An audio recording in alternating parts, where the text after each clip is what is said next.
Study in Finland visa fraud. भाई आपने मेरा कल का जो वीडियो था study in Finland admission fraud देख लिया है ना। अब स्टडी इन वीजा फ्रॉड के अंदर मैं आपको बताऊंगा फ्रॉड नंबर 2 क्या चल रहा है मार्केट में। तो मार्केट में चल रहा है ये कि स्टडी इन फिनलैंड पे आफ्टर वीजा, है ना। तो अब जलंधर में और लुधियाना के आसपास के कुछ शहरों में मेरी टीम ने मुझे बताया कि सर हमें ये ऐसी ऐसी ऐड देखने को मिल रही है। अब क्वेश्चन ये आता है कि मेरा जो दिमाग सनक गया वो ये कि ऐसा कैसे हो सकता है कि पे आफ्टर वीजा फिनलैंड में चल जाएगा। भाई कुछ कंट्री में तो हम भी देते हैं, ठीक है, जैसे लातविया में हम कहते हैं पे आफ्टर वीजा, लेकिन फिनलैंड में तो पे आफ्टर वीजा चल ही नहीं सकता। तो ऐड कैसे आ रही है? तो इसका मतलब कोई ना कोई झोल जरूर है। देखिए कुछ कंसर्न ऐसे होते हैं जो बेसिकली आपके लिए आपकी लिविंग एक्सपेंस भी फंड कर देते हैं, आपकी ट्यूशन फी फंड कर देते हैं, सब कुछ फंड कर देते हैं और आपसे पैसे लेते हैं आफ्टर वीजा के लिए, ठीक है। तो उसमें क्या होता है कि वो पैसे इन्वेस्टमेंट करते हैं अपनी तरफ से। अब फिनलैंड एक ऐसी कंट्री है जहां पे आपका वीजा 200% रिफ्यूज होना ही होना है अगर आपके फंड जो हैं वो क्लियर नहीं होंगे। तो फिनलैंड जो इमिग्रेशन है उसके दो दो बड़े सिंपल से मैथमेटिक्स को एवेल्युएशन है जो वो पिक करते हैं। वो कहते हैं भाई आपने ट्यूशन फी जो है कहां से पे करी, हमें ये दिखा दो। आपकी लिविंग एक्सपेंसेस आप कहां से लेके आ रहे हो, हमें ये दिखा दो। अब इसको थोड़ा सा और खुल के बात करते हैं। ट्यूशन फी कहां से पे करी मतलब आपने ट्यूशन फी के पैसे मम्मी से लिए, पापा से लिए, एजुकेशन लोन से लिए, आपकी एफडी तोड़वाई, आपने पीपीएफ निकलवाया, आपने पोस्ट ऑफिस तोड़वाया, आपने कोई लोन लिया, जो भी लिया आप हमें दिखाओ ये चीज। जी मैं तो अपनी मम्मी से पैसे लिए और मैंने पे कर दिए। आपकी मम्मी ने वो पैसे कहां से आए थे हमें ये बताओ, ठीक है। मैं आपको बेसिकली स्क्रीन पे शेयर कर रहा हूं इस समय जो फिनलैंड की इमिग्रेशन ने स्टूडेंट्स को क्वेश्चन पूछे हैं। मैं कोई बात हवा में नहीं बोलूंगा, मैं बात करूंगा फैक्ट्स के साथ। तो ये जो स्क्रीन पे भी आ रहा है आप देख रहे हैं, यहां फिनलैंड इमिग्रेशन पूछ रही है कि अपनी ट्यूशन फी का सोर्स दिखाओ मेरे को।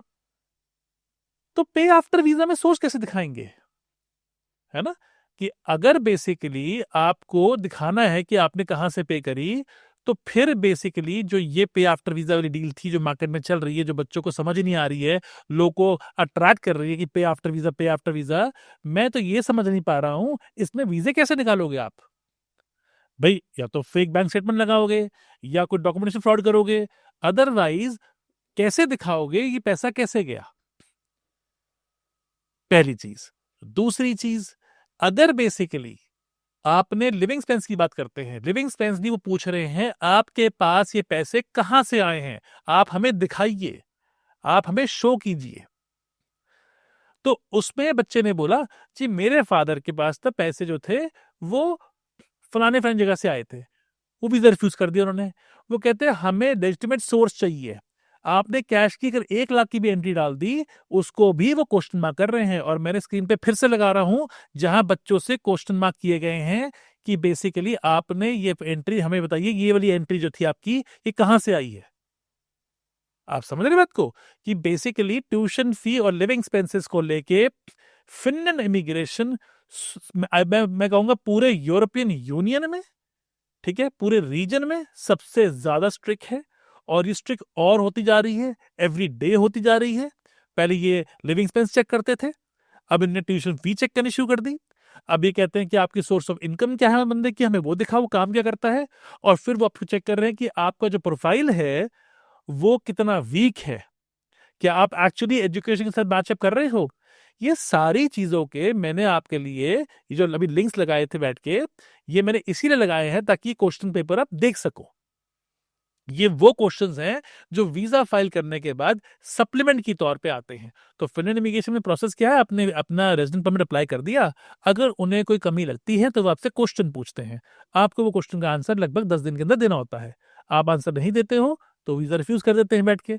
तो इसीलिए मैं आज आपको जागरूक कर रहा हूं, ये जो पे आफ्टर वीजा का फ्रॉड है इसके चक्कर में ना पड़े। आपको अपनी ट्यूशन फी देनी ही पड़ेगी, आपको सोच दिखाना ही पड़ेगा अगर आप चाहते हो कि आपकी फाइल लेजिटिमेट जाए, क्योंकि अगर फाइल में कोई भी चीज प्लस माइनस होगी आपका वीजा रिफ्यूज हो जाएगा। ये मैं आपको बता के चल रहा हूं। हमारे पास भी 2-3 स्टूडेंट हैं जिनके वीजे रिफ्यूज हुए हैं, ऐसा नहीं कहूंगा नहीं हुए हैं। तो उन गलतियों से समझ में आया बेसिकली कि फिनलैंड इमिग्रेशन को बिल्कुल क्लीन केस चाहिए। तो पे आफ्टर वीजा के चक्कर में मत पड़ो, गलत आरसी चक्कर में मत पड़ो। आप बेसिकली अपनी ट्यूशन फी सही सोर्स से पे कर रही हैं। अच्छा, लिविंग एक्सपेंसेस के ऊपर आप सोचिए, आप लैप लोन अगेंस्ट प्रॉपर्टी नहीं दिखा सकते हैं, आप एजुकेशन लोन दिखा सकते हैं। सोचिए वो कितना ज्यादा डीप जा रहे हैं। वो कहते हैं हमें ये नहीं चाहिए। हमें अगर आप कहते हैं कि हमने अपनी कोई लैंड सेल की थी, तो लैंड सेल की डीड की रजिस्ट्री दिखाइए हमारे को, हमें बयाने की रजिस्ट्री दिखा दो। आप समझ रहे हो, यहां तक पहुंच चुके हैं। तो स्टूडेंट्स प्लीज अपना हार्ड अर्न मनी मत खराब करो। आपको, मुझे पता है पंजाब हरियाणा में, मैं खासकर ये नॉर्थ इंडिया के बच्चे जो हैं जिनको ये काफी ज्यादा, मेरी मेरी टीम ने मुझे बहुत बार पूछा मुझसे कि सर हम भी क्यों नहीं करते, हमें भी करना चाहिए बैठ के, why can't we also finance it. मैंने कहा बिल्कुल नहीं करेंगे हम ये जैसा काम, क्योंकि हमें पता है इसमें एंड में तो स्टूडेंट का ही नुकसान है। तो या तो आप फिनलैंड मत जाओ, और अगर आप फिनलैंड जाना चाहते हो तो आपको अपने खुद के पैसे दिखाने पड़ेंगे। There are different way to show it. Indo European की टीम, वीजा टीम पूरी तरीके से अच्छी तरीके से ट्रेंड है। हमें बहुत अच्छा एक्सपीरियंस है 9 सालों का फिनलैंड के अंदर डील करने का, और हम फिनलैंड के अंदर कई सक्सेसफुल स्टोरी ला चुके हैं जिनके मैंने आइकॉन्स यहाँ पे लगा दिए हैं। आप इनकी सक्सेसफुल स्टोरी देख सकते हैं। प्लस मैंने और भी हमारे जो स्टूडेंट फिनलैंड में पढ़ रहे हैं उनकी भी आइकन लगाए हैं, इनको भी आप रेफर कर सकते हो। किसी भी तरीके की स्टडी इन फिनलैंड को लेके कोई भी क्वेरी है, मुझसे राब्ता कायम कर लो, मेरे को फोन कर लो। मेरे साथ पर्सनल काउंसलिंग करनी है तो मेरी टीम से आप बात कर लीजिए। आप मेरे साथ पर्सनल काउंसलिंग के लिए भी स्लॉट बुक कर सकते हैं। तो फिनलैंड के इस वीजा फ्रॉड से बचे और अपना करियर प्लान करें।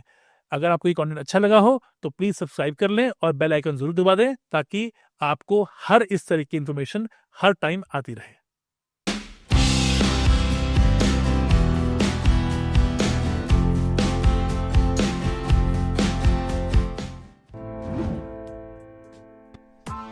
Press the bell icon on the YouTube app and never miss another update.